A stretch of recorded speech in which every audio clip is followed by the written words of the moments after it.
आखिर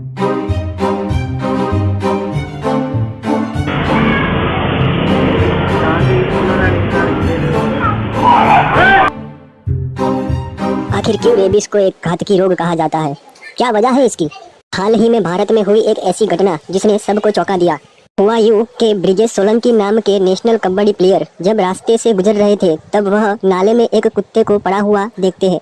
तभी वह जाकर उस कुत्ते को नाले से निकालते हैं। निकालते ही वो कुत्ता ब्रिजेश के हाथों में काट लेता है, लेकिन घाव उतना घातकी ना होने के कारण ब्रिजेश उसे इतना सीरियसली नहीं लेते, जो ब्रिजेश की जिंदगी की सबसे बड़ी गलती बन जाती है। उस दिन से ठीक 2 महीने बाद ब्रिजेश को इस वायरस ने पूरी तरह से जकड़ लिया था और ये वायरस उनके हाथों से उनके दिमाग तक पूरी तरह से फैल चुका था। इसीलिए कुछ ही दिनों में ब्रिजेश की तड़प तड़प के दर्दनाक मौत हो जाती है। 1885 में एक ऐसी घटना बनती है जिसने पूरी दुनिया को चौंका दिया। हुआ यूं कि कुछ बच्चे जब खरगोश के साथ खेल रहे थे तब उनमें से एक खरगोश एक बच्चे को हाथ में काट लेता है। कुछ ही दिनों में उस बच्चे की हालत बहुत ही खराब हो जाती है और इस बात का पता उस वक्त एक ल्यूइस नाम के व्यक्ति को होता है। तब ल्यूइस जाकर उस बच्चे को अपनी रेबीज नाम की वैक्सीन लगाते हैं और कुछ ही दिनों में इस रेबीज वैक्सीन का असर नजर आता है और वो बच्चा बिल्कुल ही तंदुरुस्त हो जाता है।